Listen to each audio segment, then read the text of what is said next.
रेड्डी जी, विक्रमा भट्टी मल्लू जी, मधु याक्षी जी,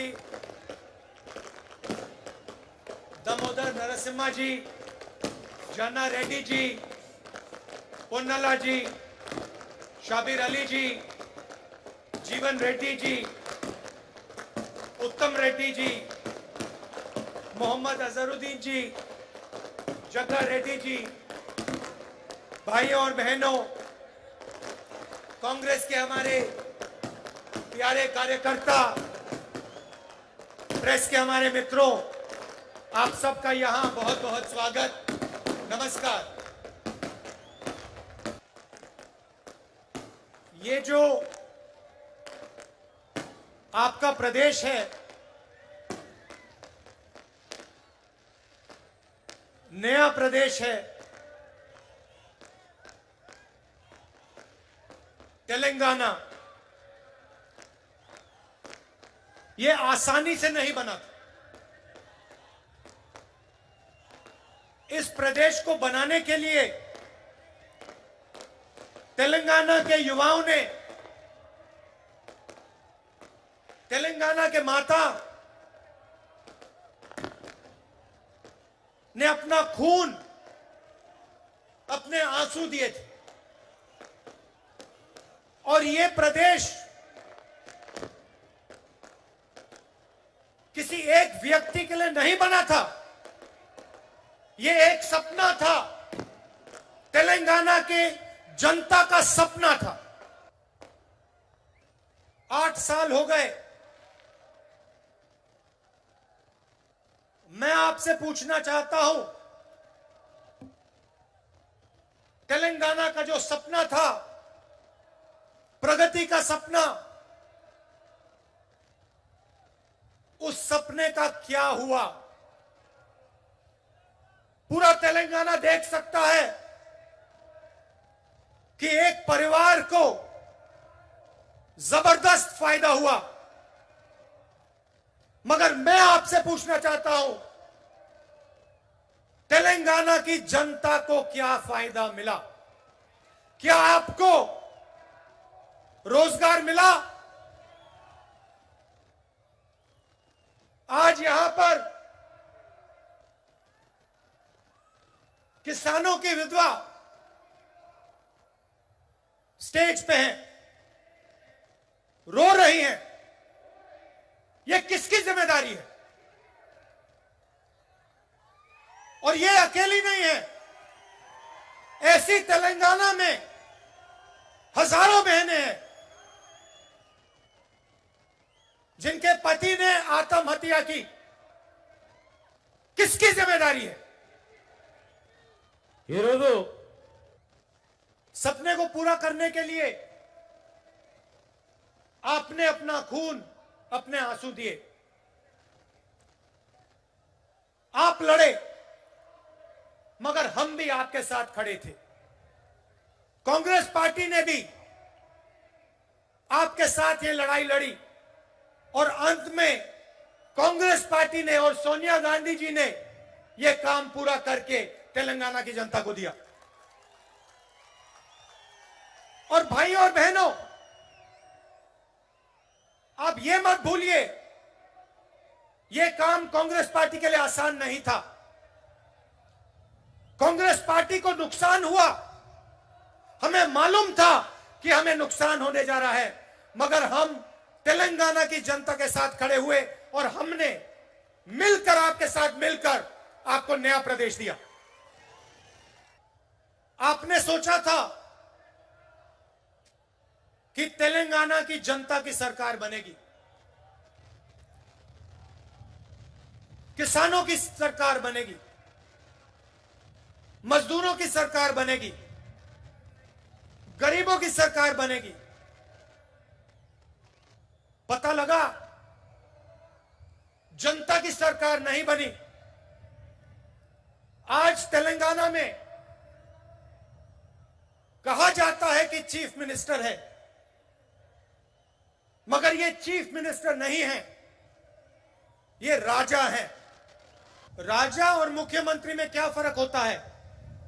मुख्यमंत्री जनता की आवाज को सुनता है, राजा जनता की आवाज को नहीं सुनता है। राजा जो करना चाहता है वो कर डालता है। मुख्यमंत्री लोकतंत्र में भरोसा करता है। मुख्यमंत्री जनता की बात सुनकर निर्णय लेता है। राजा को लोकतंत्र से कुछ लेना देना नहीं। जो राजा के दिल में आता है वो राजा कर देता है। यह फर्क है। छत्तीसगढ़ में हमारी सरकार है। चुनाव के समय हमने 2 वायदे किए थे, बड़े वायदे किए थे। पहला वायदा कि छत्तीसगढ़ के किसानों का हम कर्जा माफ करके दिखा देंगे, और दूसरा वायदा पैडी को हम 2,500 रुपए में खरीदेंगे। किसानों ने हमें कहा कि हमें कर्जा माफी की जरूरत है और हमें 2,500 रुपए आप दीजिए। हमने उनकी आवाज सुनी और आज आप जाइए, छत्तीसगढ़ जाइए और वहां पूछिए धान के लिए क्या दाम मिलता है। पूरा छत्तीसगढ़ का किसान आपको बताएगा कि छत्तीसगढ़ में 2,500 रुपए पर धान मिलता है। आज आपके जो चीफ मिनिस्टर हैं किसानों की आवाज नहीं सुन रहे हैं। 2-3 बड़े उद्योगपतियों की आवाज सुनते हैं, उनके लिए काम करते हैं, मगर किसानों की आवाज नहीं सुनते हैं। और जो छत्तीसगढ़ के किसान ने कहा था वही तेलंगाना का किसान कह रहा है। तेलंगाना का किसान कह रहा है कि मिर्ची के लिए, धान के लिए हमें सही दाम चाहिए और हमारा कर्जा माफ होना चाहिए। छत्तीसगढ़, तेलंगाना के किसी भी किसान को घबराने की जरूरत नहीं है।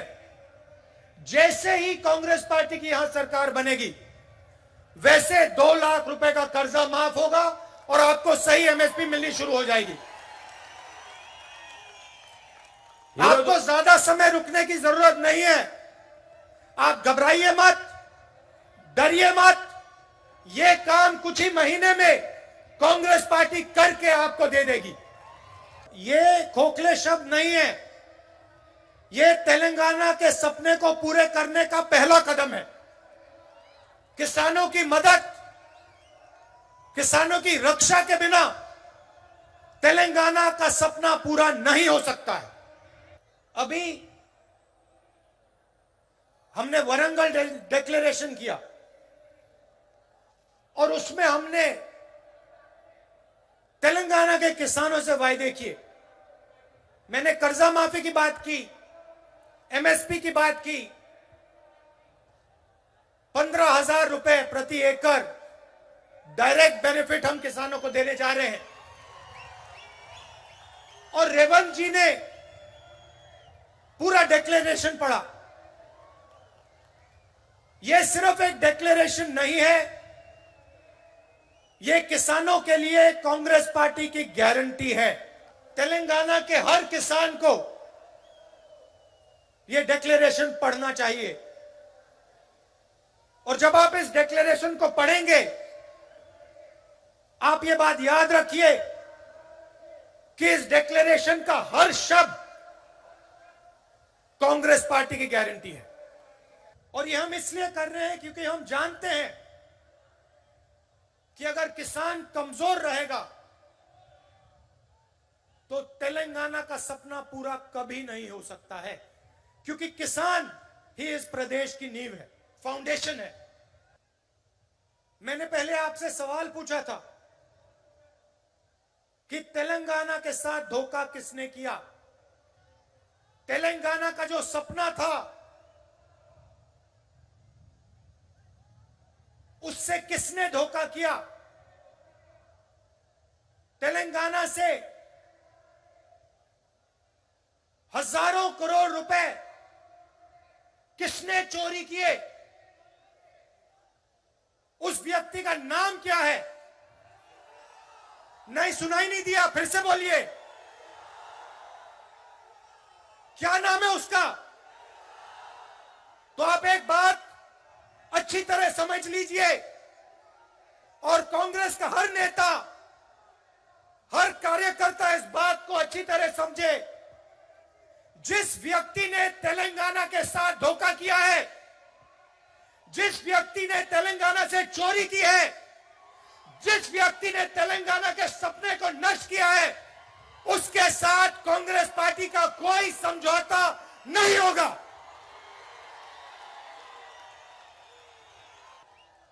और अगर यह सवाल आज के बाद किसी भी कांग्रेस नेता ने उठाया, उसको हम कांग्रेस पार्टी से बाहर कर देंगे।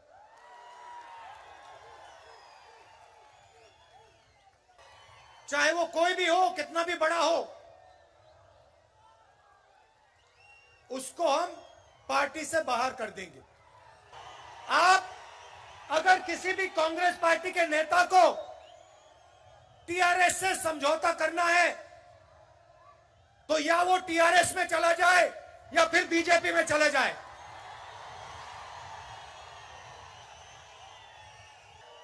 हमें उस व्यक्ति की कोई जरूरत नहीं है। మాకు ఆ వ్యక్తి అవసరం లేదు। हम यहां हमारी विचारधारा की लड़ाई है, हम राजा से समझौता नहीं करेंगे।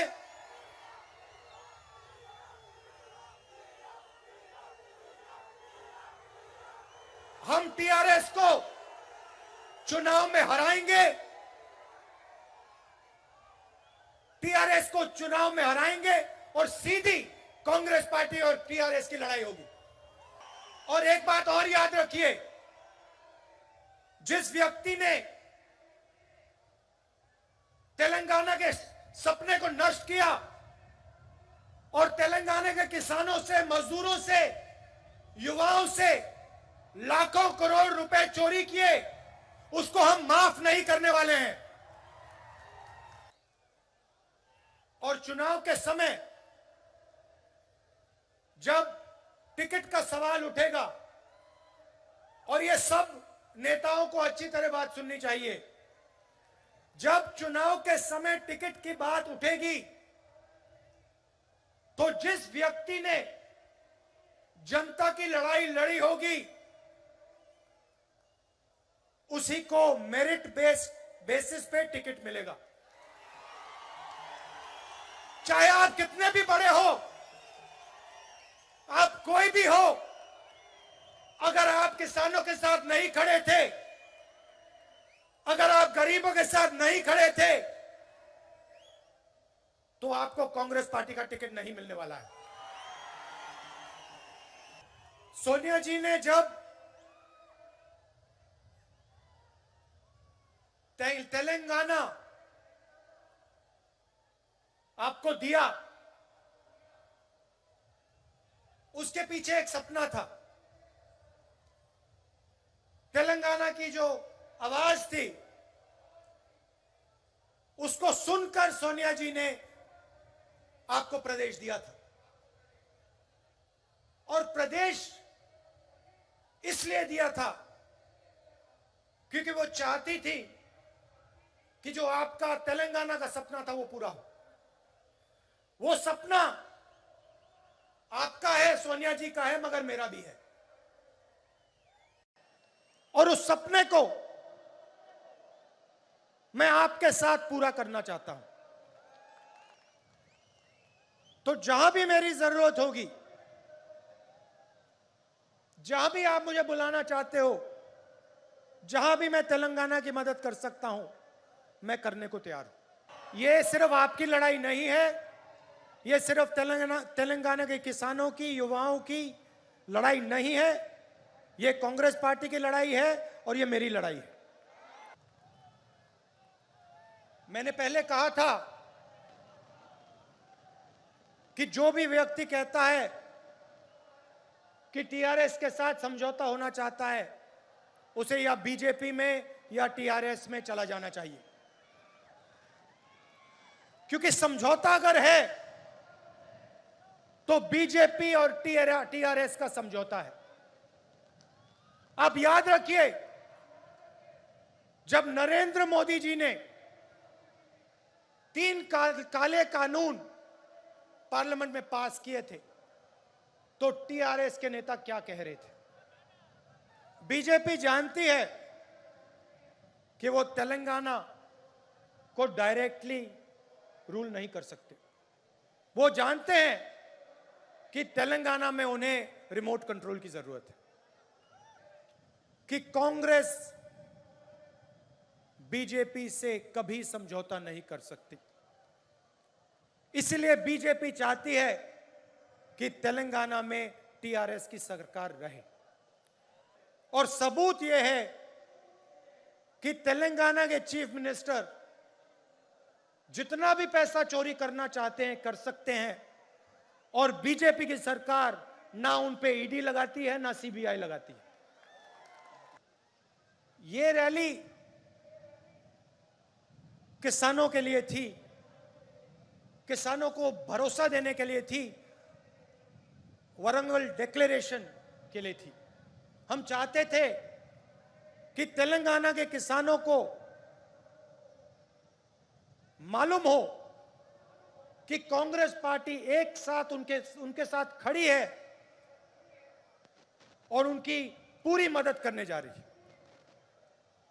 ఈరోజు ఇంత పెద్ద బహిరంగ సభ किसानों को हमने इसलिए मैसेज दिया क्योंकि वो इस प्रदेश की नींव है, फाउंडेशन है। अगली रैली में हम आदिवासियों को ऐसा ही मैसेज देना चाहते हैं, और उनकी जो लड़ाई है, 10% रिजर्वेशन की जो लड़ाई है, उसमें हम उनकी पूरी मदद करने जा रहे हैं। तेलंगाना बनने के बाद आपने टीआरएस को 2 बार मौका दिया, और टीआरएस ने तेलंगाना के जनता को धोखा दिया। अब आप कांग्रेस पार्टी को एक मौका दीजिए और किसानों की, गरीबों की सरकार हमें बनाने दीजिए। कांग्रेस पार्टी ही आपके साथ मिलकर तेलंगाना के सपने को पूरा कर सकती है। आज शाम आप दूर दूर से मेरी बात सुनने आए, इसके लिए आप सबको दिल से धन्यवाद। नमस्कार, जय हिंद। మీరందరూ